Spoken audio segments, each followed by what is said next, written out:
traditionally, my entire life, USDA has operated as largely a captive agency where the regulated have great sway over the regulators at USDA. But Brooke Rollins seems to be very different. I mean, this is not Trump 2.0.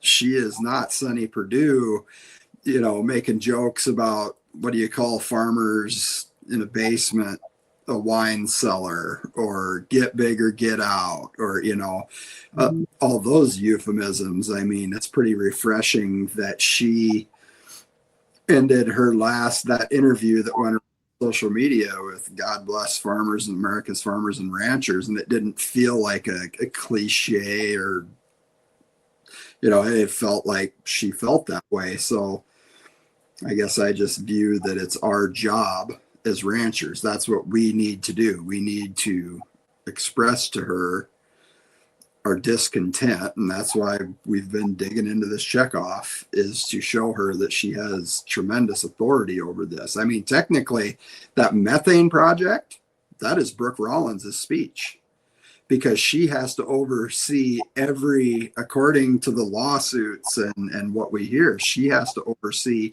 every period, every comma, every word, and every letter of what comes out of the Beef Checkoff, because that's what the Beef Checkoff hides behind, is they point at USDA.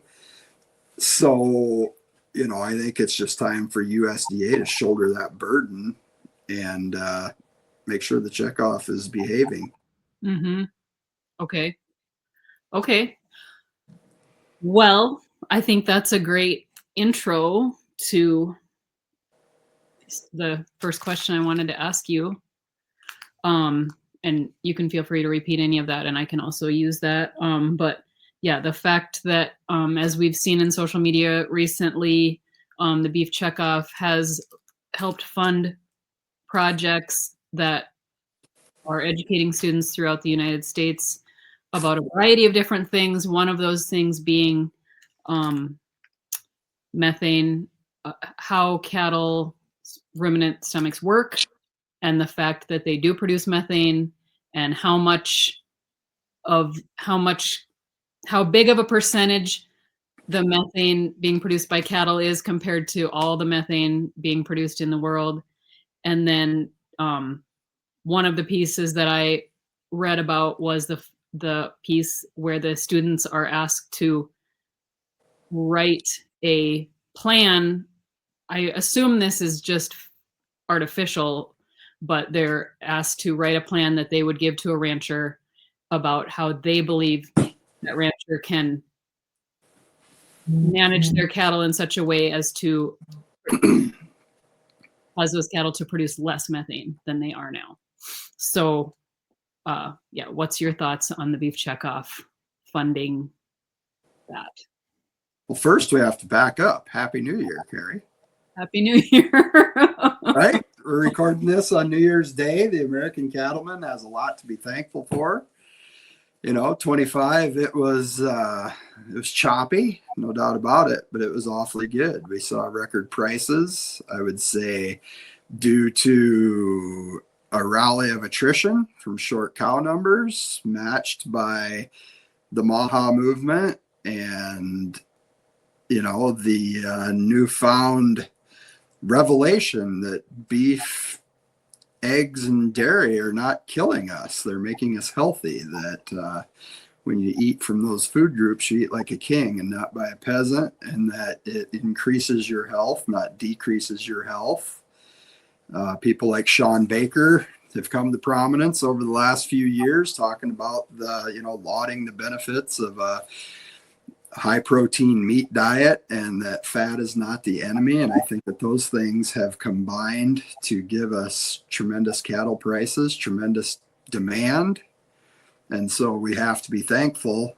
We're here to talk about the checkoff. I think the checkoff might try to grab the trophy there, but we have to remember the checkoff has been going on for since 85 and in the form that it is now. And we've seen some ugly days too. So while we rejoice in high cattle markets, we have to reminisce of the times when it's not so good. You know, we've seen our share of crises in our lifetimes, Carrie. We're about the same age, I think. Mhm. And so we just, in the good times, you have to be determined to put sound policy in place so that we can hold on to these good times. And I guess that's where my activism comes from, is just try to get solid policy in place for the rest of our time and hopefully our kids' time or the next generation's time in production agriculture. So yeah, that being said, I guess Happy New Year. So, okay, and so I'm sorry. Check off, you know.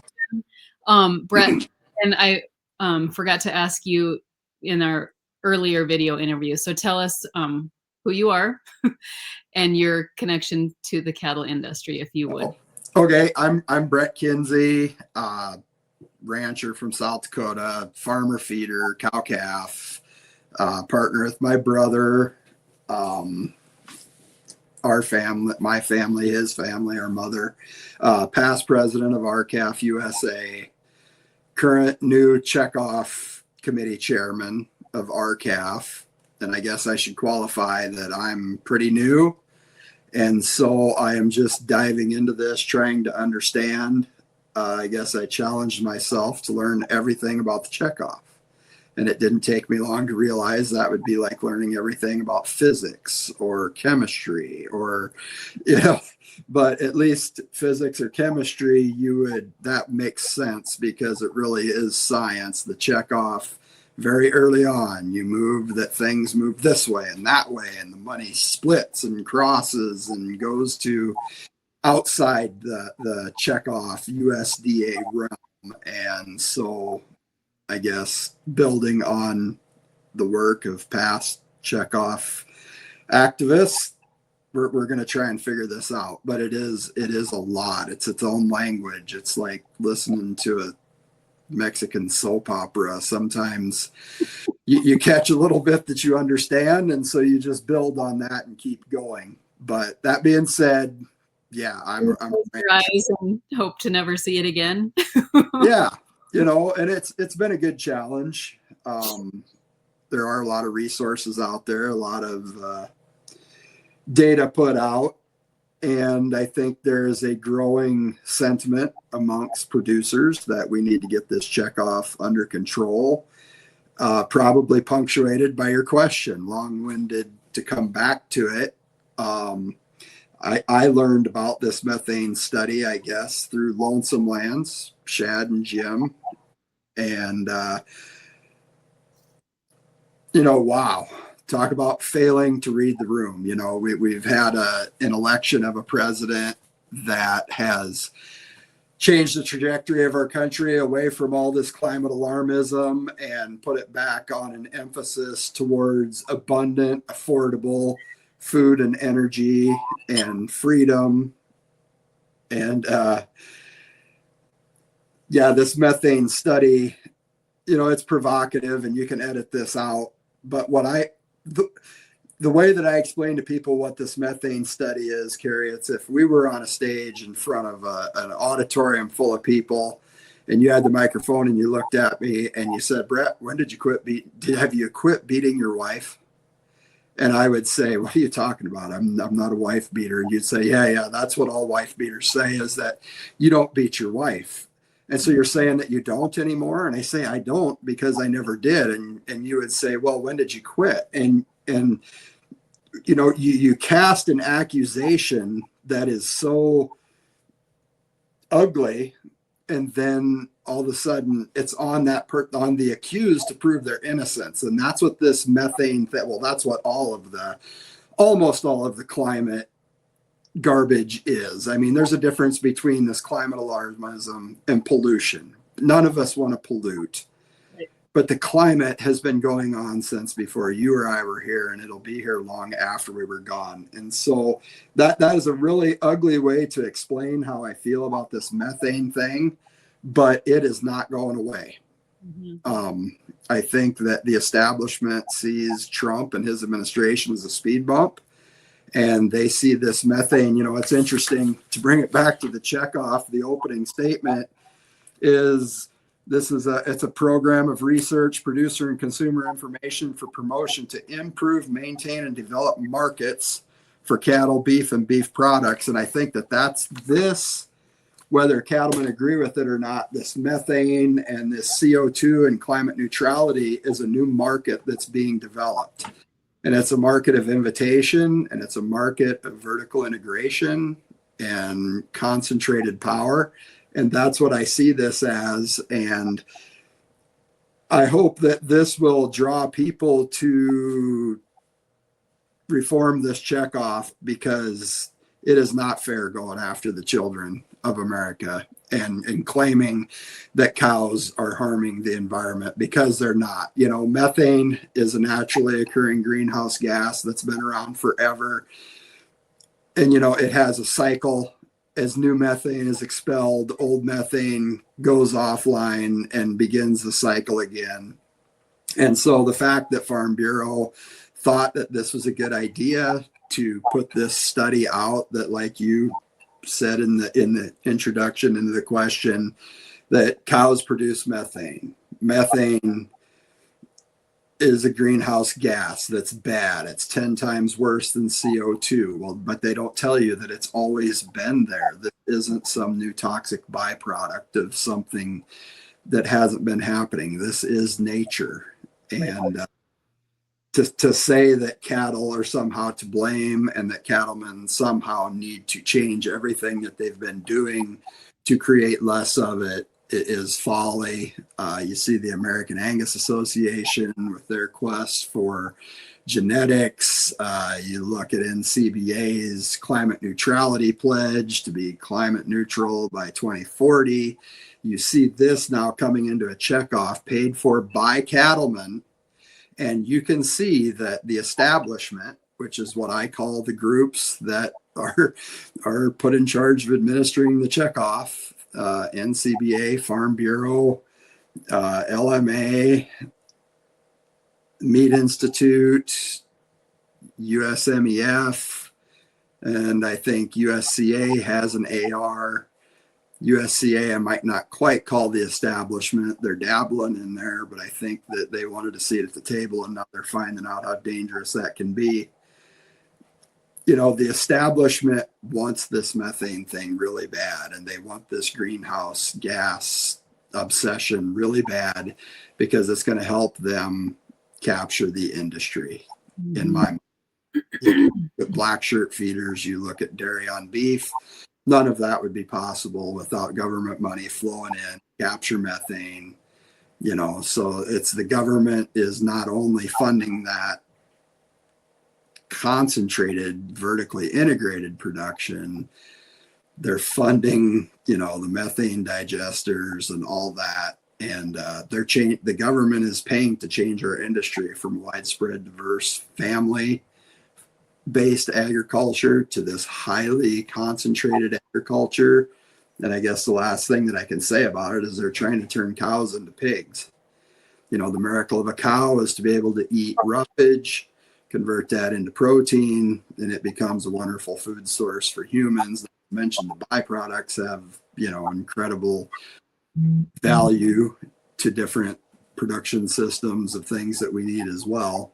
So yeah, I'm upset about this. I didn't vote for this methane study. You probably didn't vote for this methane study, but the 100 members of the CBB did vote for this methane study. And, I think that this Secretary of Agriculture that we have now is different than any that I've seen in my lifetime. But I think that it's our job as ranchers who are unhappy with this methane study to take the message to her that in lawsuit after lawsuit, we have come back to the checkoff is government speech, and she is responsible for every word, every comma, every period of messaging that comes out of the checkoff. And I don't think that she would approve of this. So I guess we will we will put this together and take it to her and see how she finds this. But this is a pretty big slap in the face to the people who face droughts, blizzards, herd health, economics, the markets, just the day to day of trying to produce cattle, to then put this accusation of somehow ruining the environment through methane. And, we could probably mention, to be fair, that this is not the first project or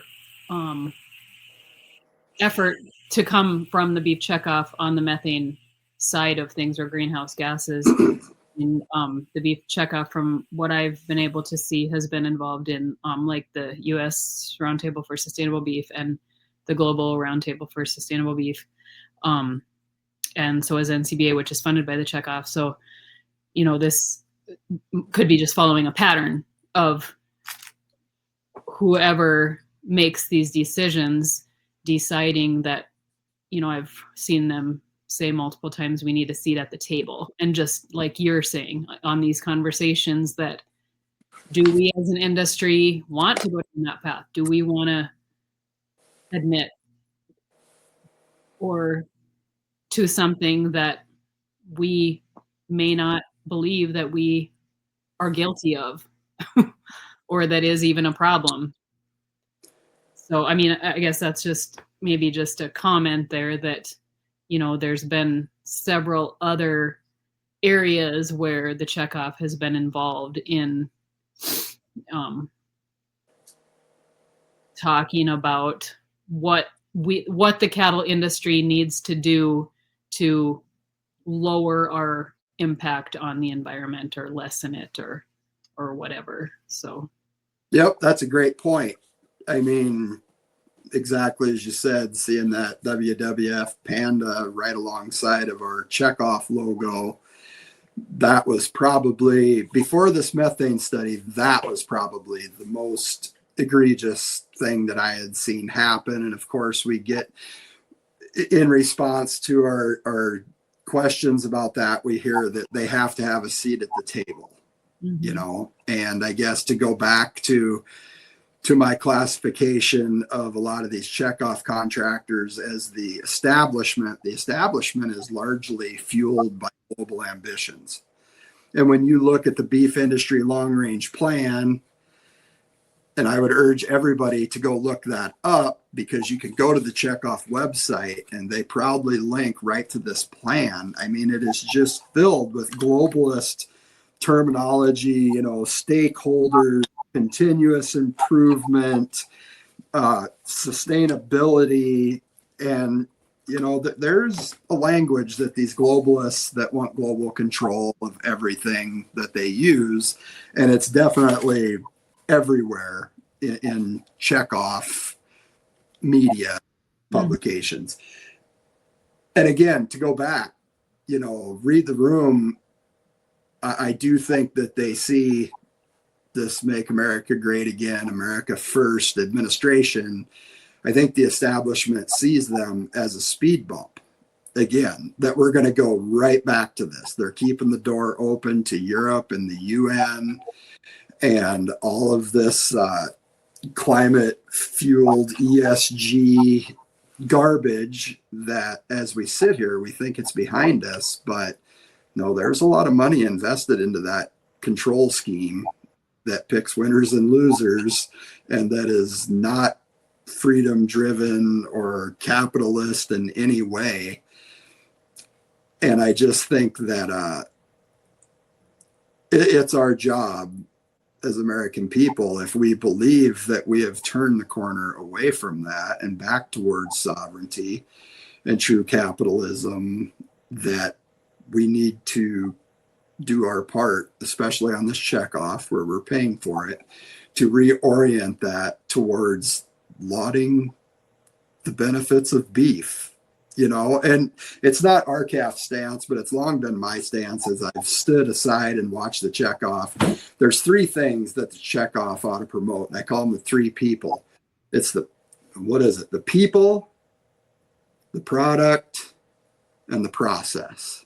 Those are the three things that we need to push out.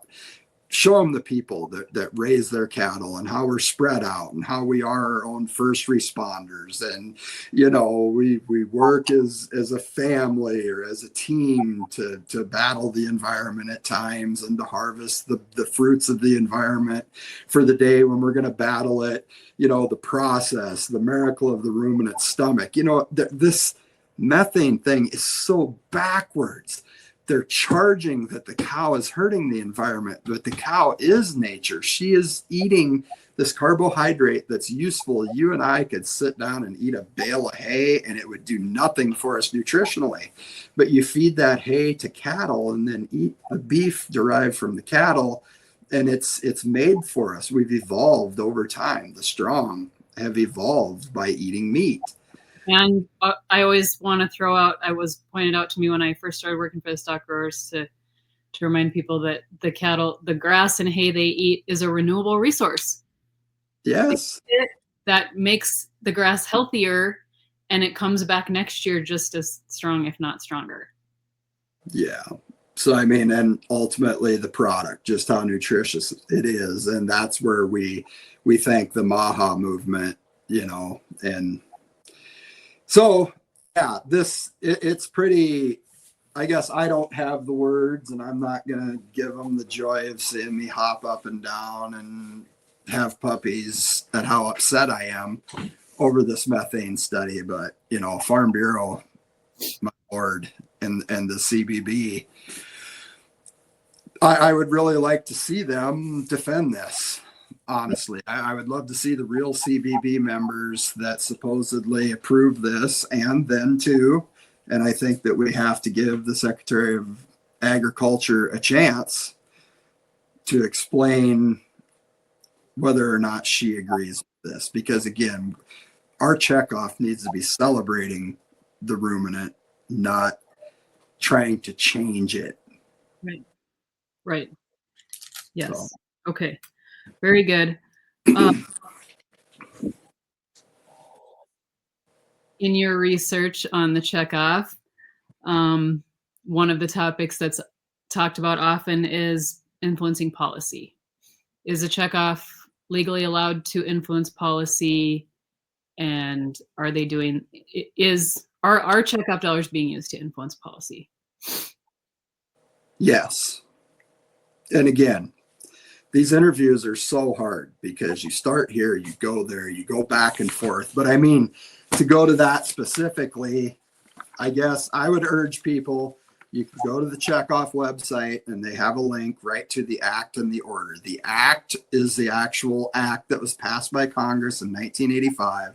The order are the instructions it's basically the instruction manual for the Secretary of Agriculture to administer the program. So in the act passed by Congress in 1985, page 586, if you read it on the link about halfway up the page, it says, the order shall prohibit any funds collected by the board under the order from being used in any manner for the purpose of influencing government action or policy, aka lobbying. That's what I would call that, with the exception of recommending amendments to the order.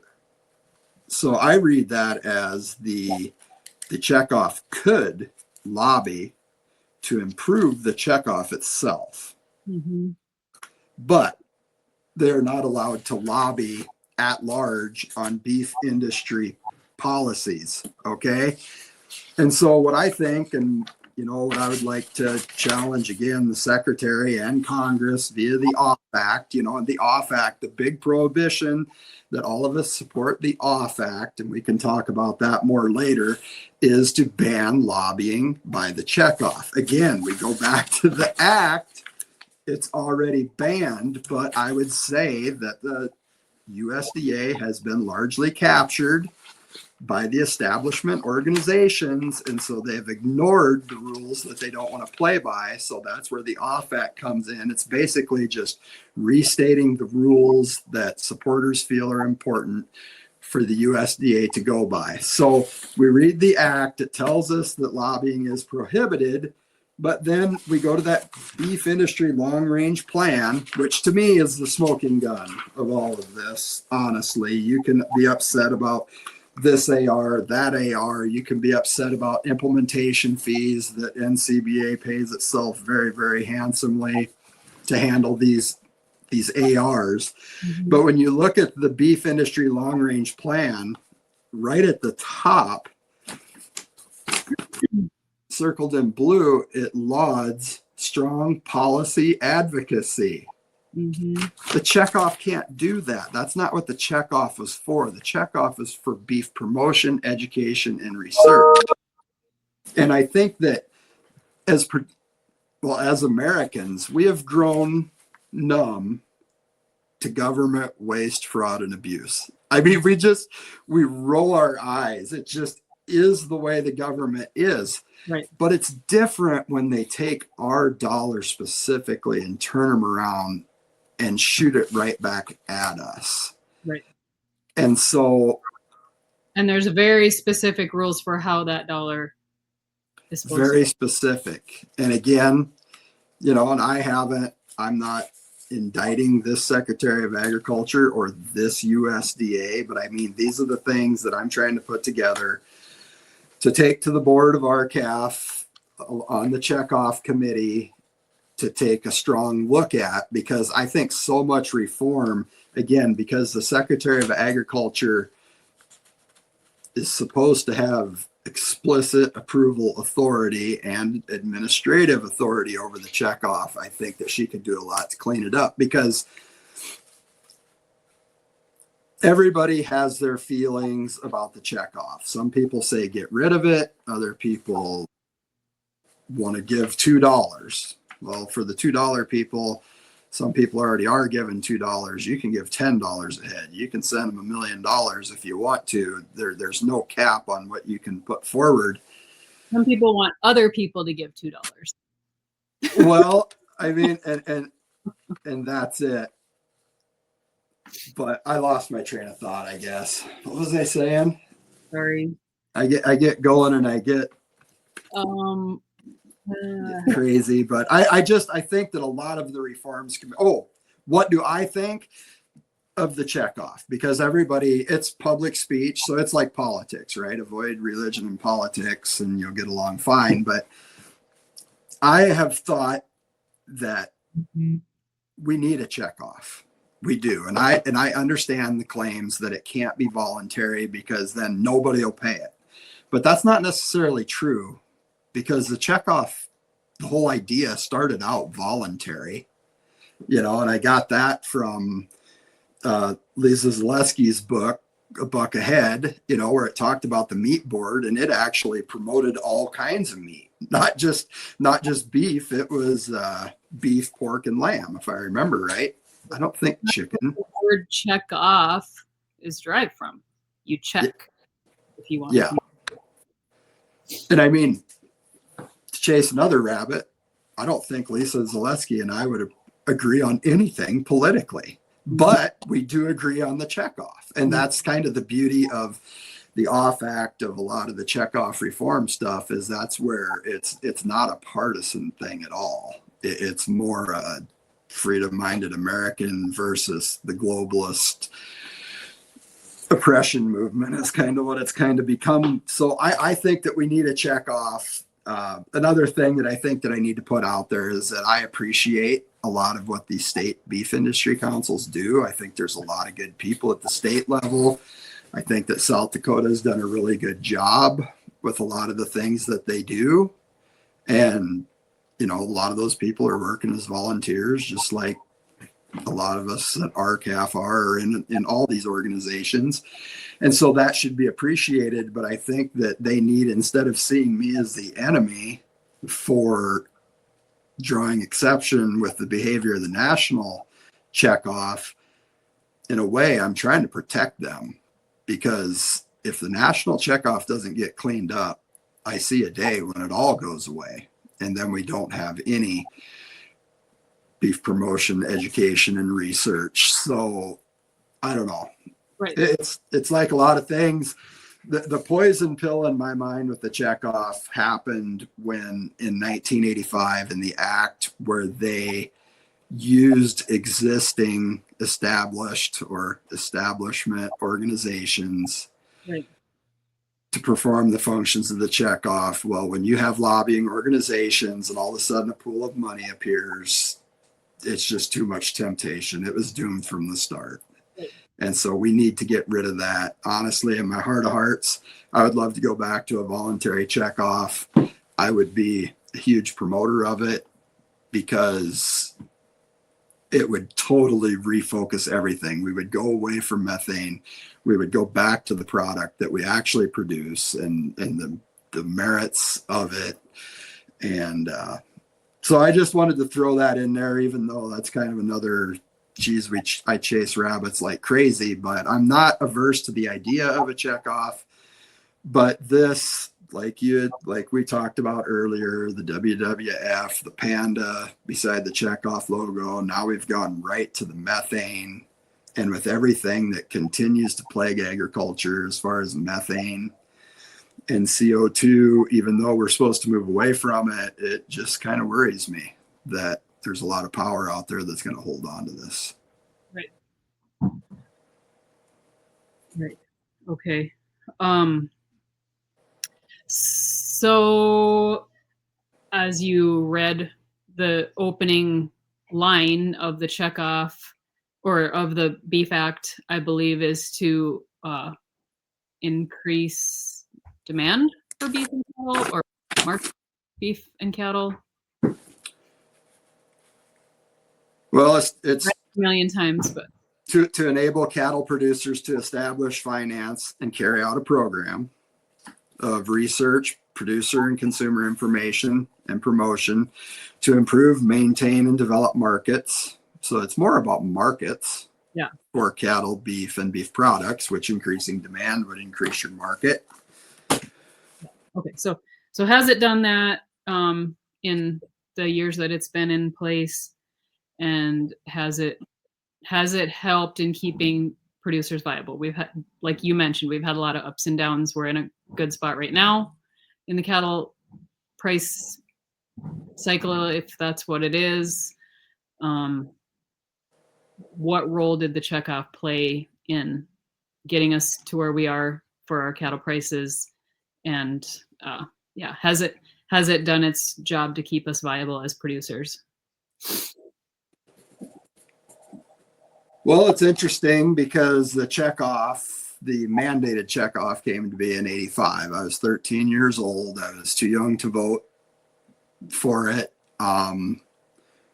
which leads us to another rabbit to chase that, boy, a periodic vote would be nice, right? We don't elect kings in America other than the beef checkoff. But anyway, back to, has it helped?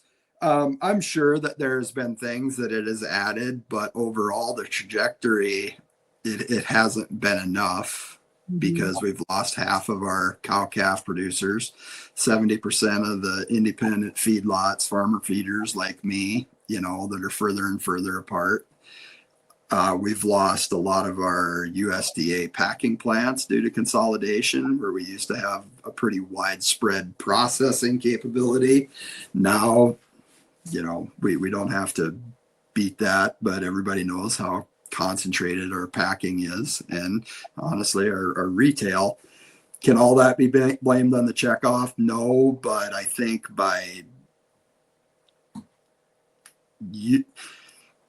I do think that there is some ire to be pointed at the checkoff again, because I don't think that the firewall that they talk about has worked, keeping the lobbying away from the checkoff. Right. And again, you come back to the beef industry long-range plan, the idea that they thought that it was a good idea to put out, strong policy advocacy with checkoff funds.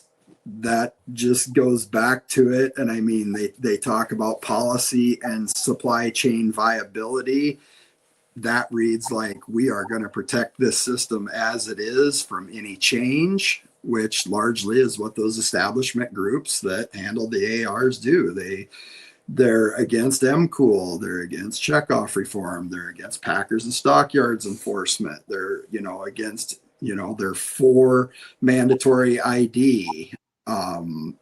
It seems like they're against everything that the average producer that makes their living raising cattle to be turned into beef is for. Mm-hmm. And so I would say that any good that has been done by checkoff programs has been eclipsed by the harm that the establishment groups that handle the checkoff funds have done policy wise. Right. Okay. Okay. So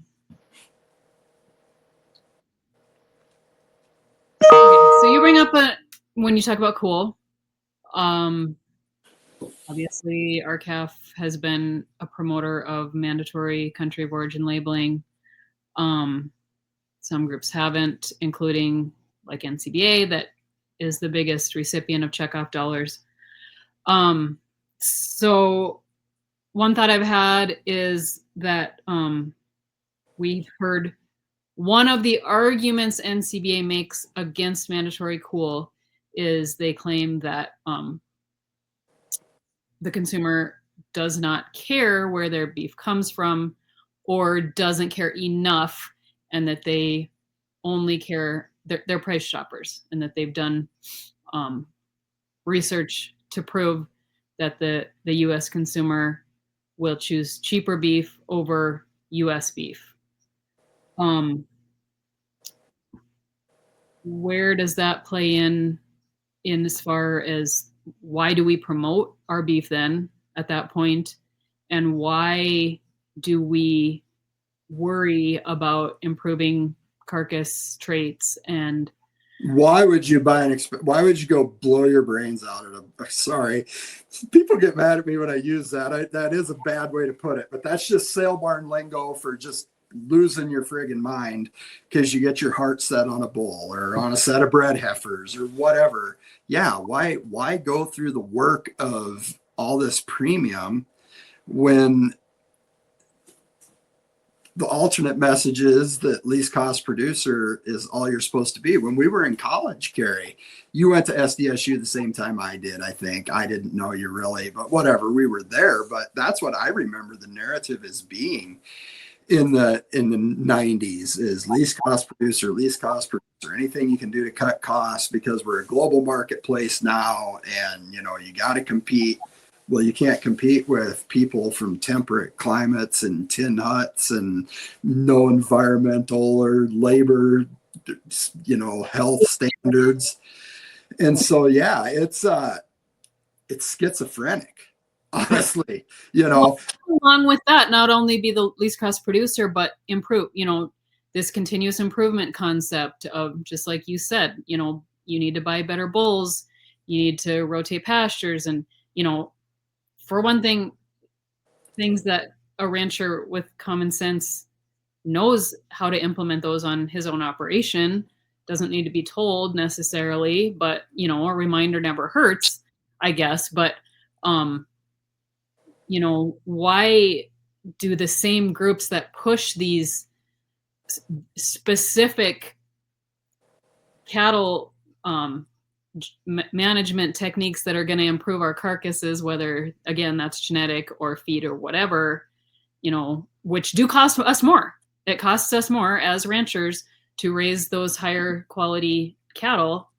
How does that fall with this idea that all the consumer cares about is the cheapest product? I mean, and if that's true, why is the consumer even buying beef? Why are they not just buying chicken if all they're going off of is price? and again, that is the schizophrenia of this, okay? And I hate to go back to the cattle industry or the beef industry long-range plan. It talks about trust.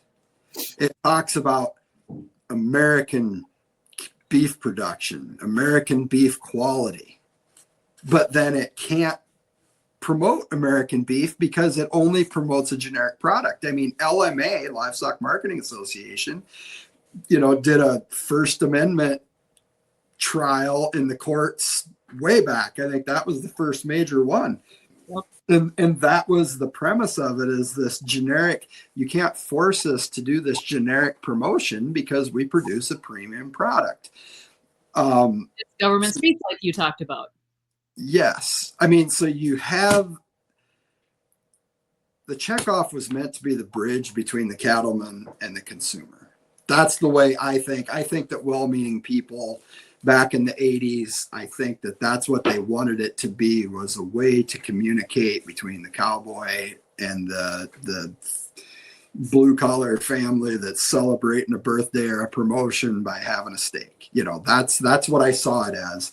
And they still do a good job talking about America, rah, rah, rah, and trust. But then when they come out against MCOOL, these same organizations, the establishment, I like to call them, the global establishment, they don't.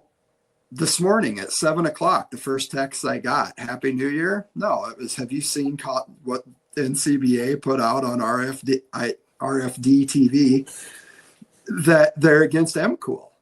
And I said, hey, we're gaining, because that's the first thing they have to say, is that they're against MCOOL. But it's so disingenuous. Basically, what they're saying is, shut up. What the consumer doesn't know won't hurt them. There's a lot of money to be made by the entities that can sort, that can bring in the foreign meat, unwrap it, rewrap it, label it product of the USA. I guess today, maybe that's changed with the new voluntary label. But then, so that has been the 1.0. The 2.0 is to sell us that if we really want to sell to a consumer that will pay more, we have to get ourselves into a vertically integrated system, pledge our cattle to that system, if we actually want to gain any income from being an American cattle producer. And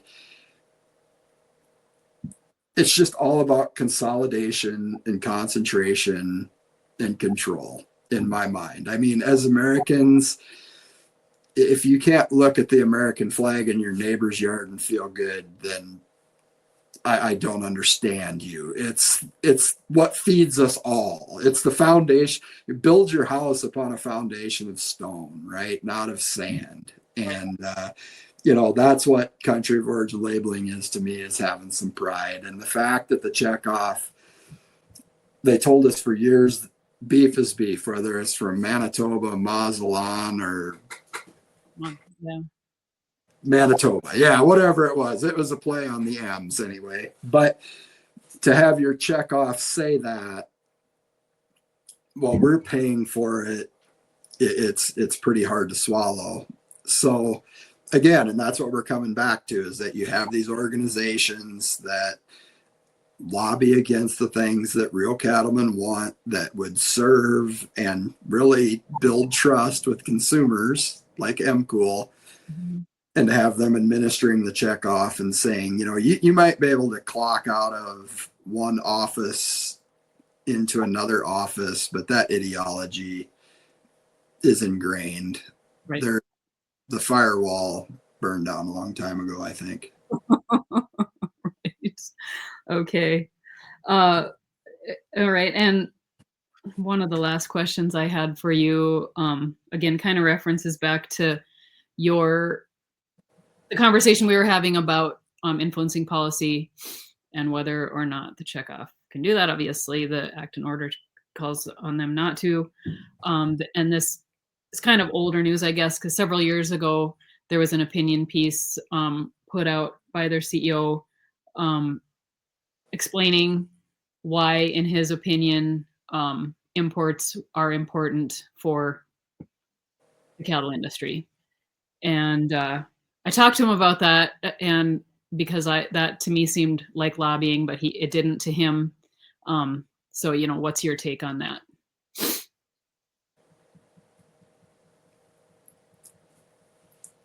Is he lobbying a position, or is he just stating a fact when he says that imports are helpful to cattle? Well, if they would call it what it is, I guess we could call it an intelligent adult conversation. But the fact that they want to, again, disclose what they feel is pertinent to a consumer to disclose.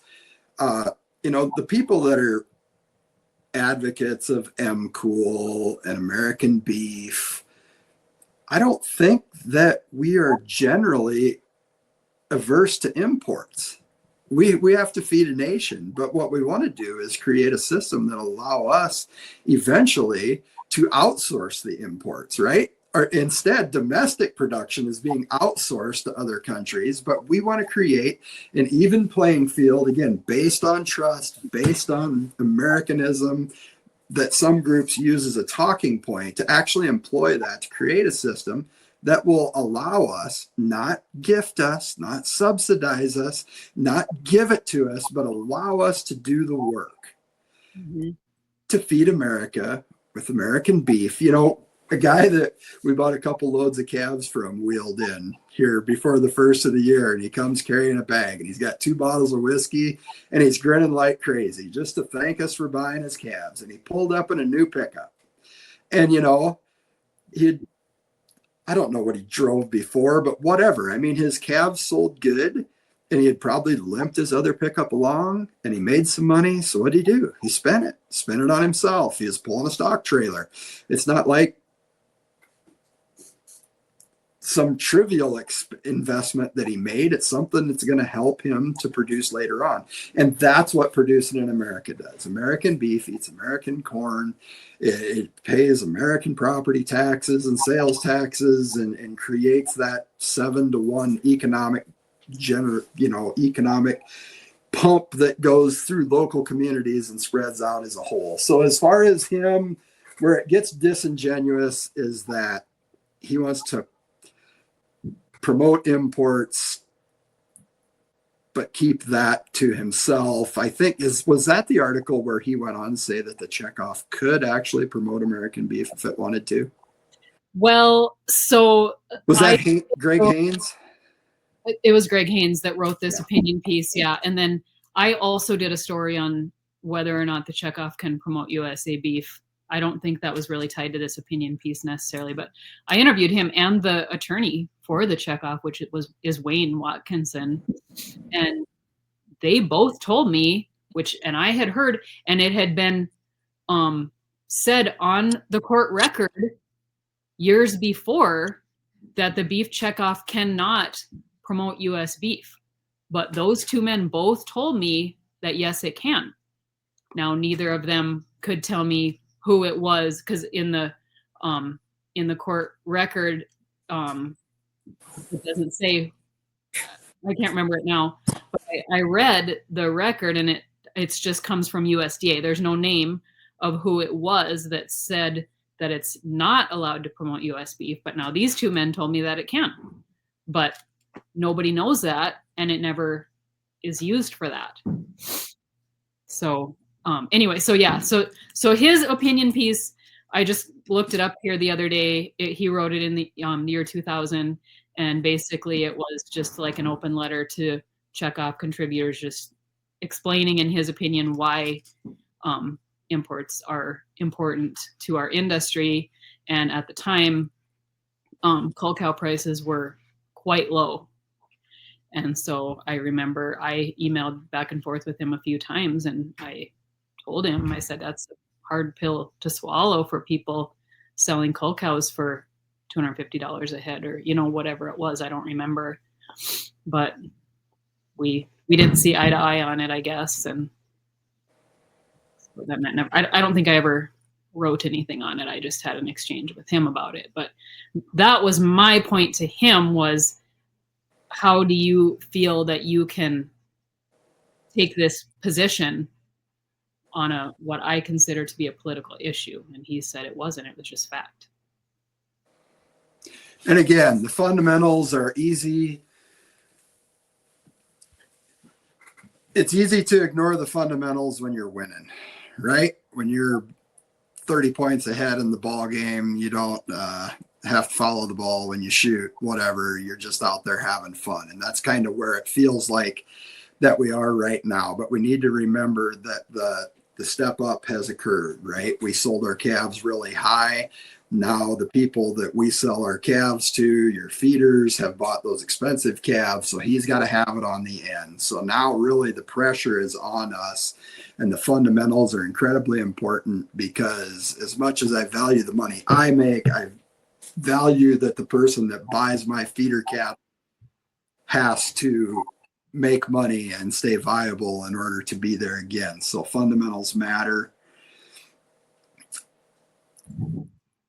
Yeah. It is just so hard. I mean, you're going to need a drink after this. I'm going to need a drink after this, because it goes back and forth. But really, when it comes down to it, the Checkoff talks about trust. It talks about, American beef.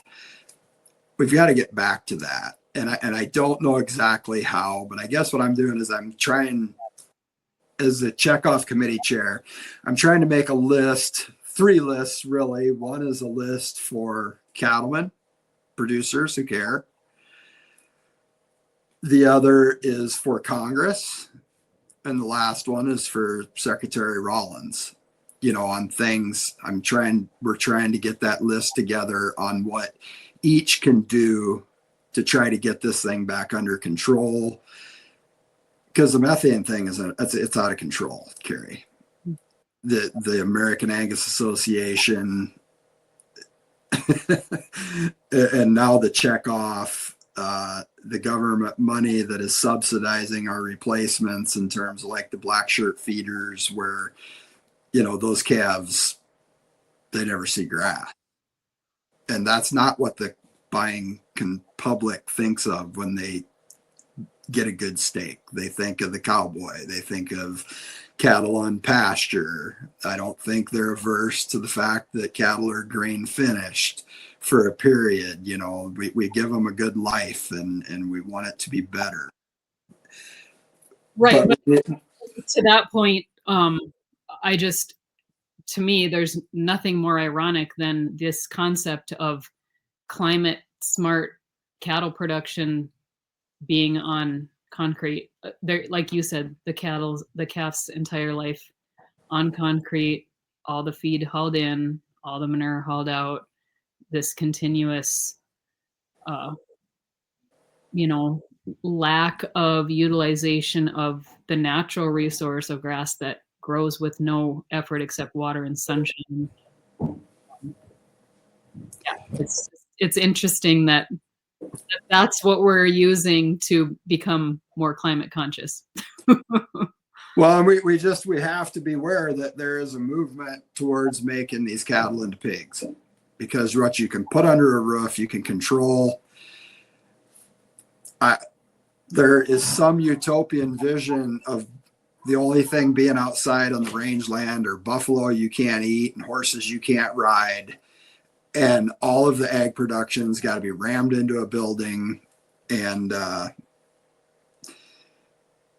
American cattleman, he has we eat what we grow and we live where we grow it, right? I don't know. I stumbled onto that. Somebody said it once, and it makes sense. We're out here. We are food producers. We're a different class than the grain producers. They're on their own. I hear them crying about tariffs, and that's their right to do so if they think that tariffs are bad for them. The American cattleman underproduces.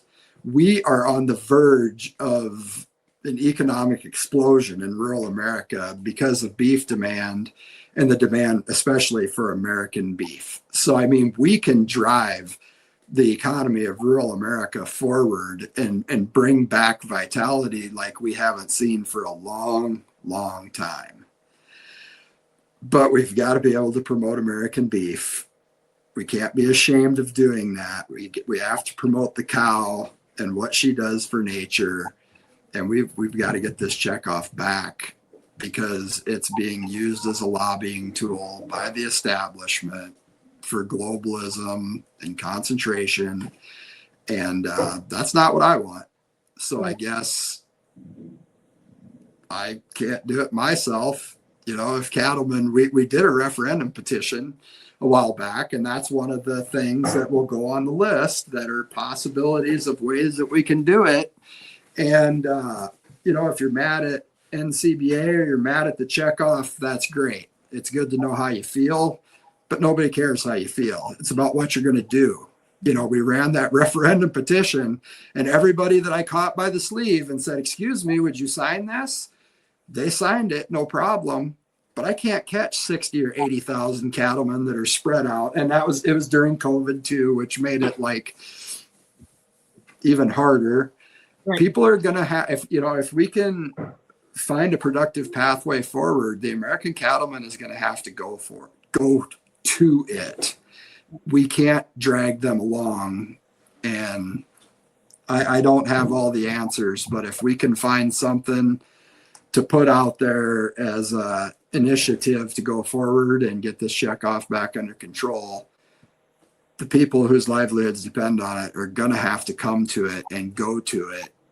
I guess kind of to end, with Trump, when he made his mean tweets and he ended up, basically the establishment played it beautiful because they made Trump take the fall for a market correction that was due to happen any day. That's kind of the way that I look at it, right? They goaded him and he spoke out of turn and the market collapsed and he got all the blame for it. But anyway, you hear so many of these people now when cattle are up saying, whoa, we don't need any government in this. We don't need to do anything, as if happy times are here to stay like they were in 2014, Right. And a guy told a joke about two guys standing in front of a firing squad. And the one guy asked for a blindfold and the other guy says, be quiet, you're going to piss them off. That's what it's like, saying that in good times, we shouldn't push for reforms and ways to make our industry stronger, to go forward. And again, to reshore this beef production. So I don't know. Yep. I'm fine. That's one thing. Methane is a great it's turned into a great motivator for a lot of us here. And I think we need to make it stick. The one thing and this may or may not, well, it is checkoff related, I guess, too, but, and you were referencing kind of, and I was too, I think, but just talking about the cattle industry, about us wanting to improve confidence for ourselves, more so for the next generation. And the fact that the cattle numbers in the US are at a lowest they've been in over 60, 70 years. Can we raise more cattle in the US? Is that possible? Or have we used up all the land that could raise cattle for something else? I mean, yes. I mean, that was the Secretary of Agriculture's plan that they were releasing when the whole mean tweet deal went down, right? Is trying to get these federal lands out west open back up to cattle. But the thing is, some people say beef is too high. I don't think beef is too high. I think beef has held its value against a falling dollar because it is. I mean, it's the king of the plate. If you're a king, over the centuries, if you're a king, you eat protein, right? You drink milk, you eat eggs. If you're a peasant, you eat the wheat, the fruit, the twigs, the berries, whatever you can scrounge up and find. But so we're the king of the plate. That's the way I look at it, is beef is the king of the plate. If you've got a steak or a burger on your plate, you're eating like a king. But we have to be economically viable enough to compete with the deer hunters that want to come in. They'll buy a section of ground and no cattle. It's just going to raise deer. Well, what have you created? You've created a thistle-ridden fire trap. And deer and cattle live great together. I mean, I've seen deer drinking out of our water tanks and, whatever. They live in our stockyards when there's blizzards and stuff. And I mean, to a degree, it's fine. But we have to be able to compete economically. And we've always worked with nature. We have pheasants, we have grouse, we have the deer, the whole deal. Everything gets along together and they thrive together because when you manage rangeland, it's better rangeland for everything that eats grass and lives in grass. So Can we? Yes, I think we can. I mean, everybody wants to blame the larger carcasses. Oh, you're going to wreck the market. Well, hell no. We have unpent up demand. We don't have enough. We're importing. Right. So, I mean, the combination of maybe putting the emphasis on getting animals back on corn stalks, you know, on traditionally farming ground. You know, I feel lucky because we're farmer feeders, and I enjoy growing feed, and I enjoy having the cows on range, but then bringing the calves in and feeding them the feed and spreading the manure. You know, I guess we were, what do they call it now? Regenerative. We were regenerative before regenerative was cool. And I mean, I think that something that the Secretary of Agriculture and All America needs to hear is that I will do that for free. You don't have to mail me a penny, because we've been doing it and will continue to do it if I can have a competitive market for my cattle. Yeah. So I do. I think that where I live, there are a lot of younger people that work in town, and they've got that cow herd, you know, that 20 head or 40 head or 60 head. They never see them in the daylight except for on the weekends. I mean, God bless those people. That's your next generation that's been learning and getting ready. But we have to find a way to get them into the land and not have the land get put into conservation easements or hunter's paradise ground. Right. You know, it And can be both. Encouragement that they aren't going to get the rug pulled out from under them. I mean, the market's going to go up and down no matter what. Yep. But, you know, they've seen their parents struggle a lot, and they see how hard it is when the market crashes, and for no logical reason. That, yeah, if we could give them some confidence that will be, you know, a little bit more logical, at least, I think that would give them the encouragement to try it. But you got to feed a bull every day, right? When you're in a good market and a bull market, you got to feed a bull every day. And that's where some of this activism comes in. We don't have to name call. I'm trying to teach myself how to calm down a little bit and relax a little bit, not take it quite so personally, but I do. Well, because it's 250th anniversary of the Declaration of Independence. That's a big deal. that is a big deal. I'm excited. I think 26 is going to be, I think it's going to be something. Yep. So. Well, and I guess one more thing maybe to elaborate on a tiny bit more, and sorry, I know you need to go, but you started talking a little bit about Secretary Rollins, but, you know, just we could talk a little bit about, she has shown herself in interviews, and I know you have met her. Briefly, very briefly. Yeah. But, you know, what we've seen her talk about multiple times in media is her interest in actual agriculture, the producer, and keeping that producer financially viable, as compared to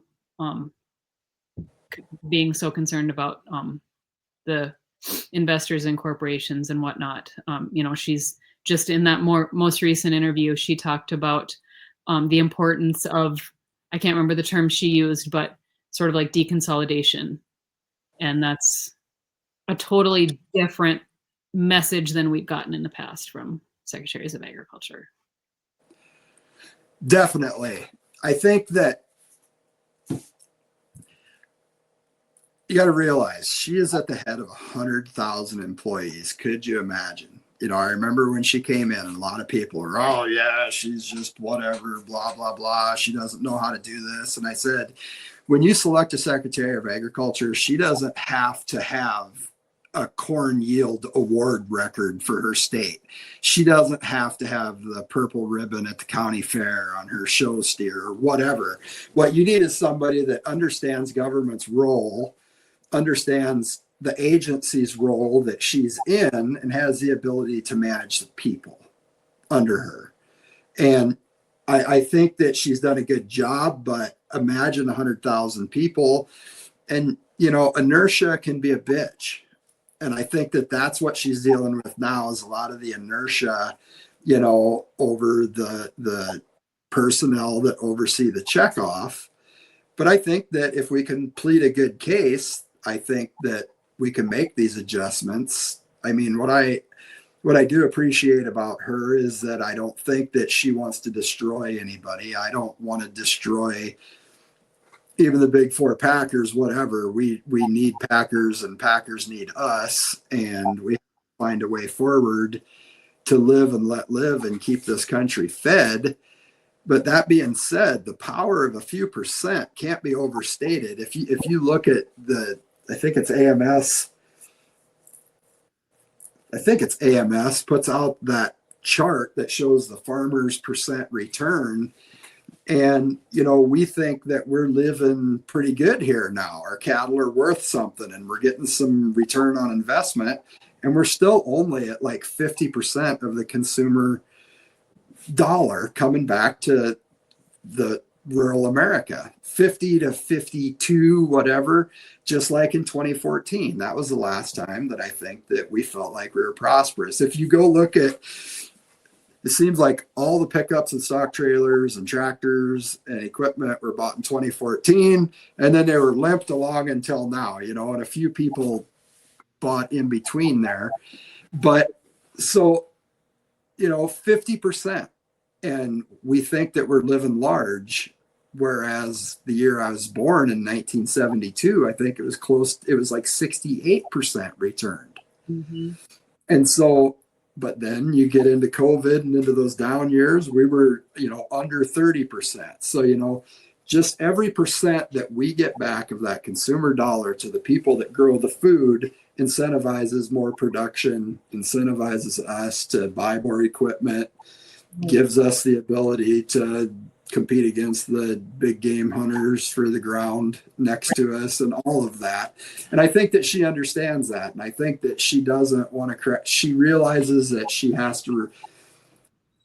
to overhaul the car while it's going down the road. That's all she has to do. Sounds simple, right? But you have to make reforms, but you have to keep everybody fed and keep everything rolling in the meantime.